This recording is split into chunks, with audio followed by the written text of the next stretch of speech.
Hi friends, welcome to கடாய் சமையல்.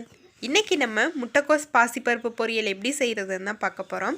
எல்லாருக்குமே முட்டைக்கோஸ் பொரியல் செய்ய தெரிஞ்சிருக்கும். ஆனால் இன்றைக்கி நம்ம ஹோட்டலில் கல்யாண வீடுகளெல்லாம் பண்ணுற மாதிரி முட்டைக்கோஸ் பொரியல் அதே டேஸ்ட்டில் கலர் எதுவும் மாறாமல் பெர்ஃபெக்டாக எப்படி பண்ணுறதுன்னு பார்க்க போகிறோம். அதுக்கு முன்னாடி நம்ம சேனலை இப்போ தான் ஃபர்ஸ்ட் டைம் பார்க்குறீங்கன்னா மறந்துடாமல் சப்ஸ்கிரைப் பண்ணிக்கோங்க. அண்ட் கூடவே உள்ள பெல் ஐக்கானையும் ப்ரெஸ் பண்ணிக்கோங்க. அப்புறம் தான் நான் போடுற வீடியோஸ் எல்லாமே உங்களுக்கு தொடர்ந்து நோட்டிஃபிகேஷனாக வரும். நீங்களும் வீடியோ மிஸ் பண்ணாமல் தொடர்ந்து பார்த்துட்டே இருக்கலாம். முட்டைக்கோஸ் பொரியல் பண்ணுறதுக்காக ஒரு கடாயில் 2 டேபிள் ஸ்பூன் எண்ணெய் சூடு பண்ணிக்கலாம். எண்ணெய் நல்லா சூடானதும் 1 டீஸ்பூன் கடுகு, 1 டீஸ்பூன் உளுந்து லைட்டாக செவந்து வந்ததும் 1 டீஸ்பூன் சீரகம் சேர்த்துக்கலாம். கூடவே ஒரு பெரிய வெங்காயத்தை நல்லா நைஸாக நறுக்கிட்டு கூட சேர்த்துக்கோங்க.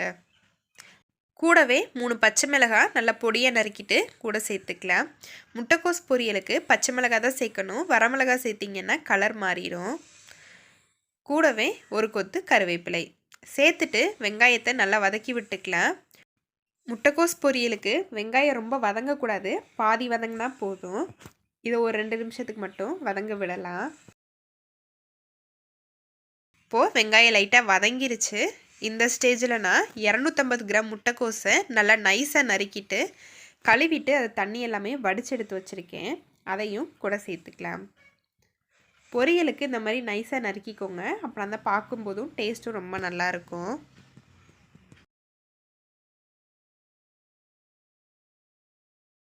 இப்போது முட்டைக்கோஸ் எல்லாத்தையுமே சேர்த்தாச்சு. அடுத்ததாக ஒரு 25 கிராம் பாசிப்பருப்பை தண்ணி ஊற்றி ஊற வச்சுருந்தேன். அதையும் நல்லா கழுவிட்டு கூட சேர்த்துக்கலாம். கூடவே இந்த டிஷ்ஷுக்கு தேவையான அளவு உப்பு சேர்த்துட்டு இதை ஒரு 2 நிமிஷத்துக்கு நல்லா வதக்கி விட்டுக்கோங்க. முட்டைக்கோஸ் சேர்க்கும்போது அதிகமாக தெரியும், இதுவே வதங்கிடுச்சுன்னா அப்படியே பாதியாக கம்மியாகிடும். இப்போது நல்லா கலந்து விட்டாச்சு. இதில் ஒரு 1/4 டம்ளர் மட்டும் தண்ணி தெளித்து வேக விட்டுக்கலாம்.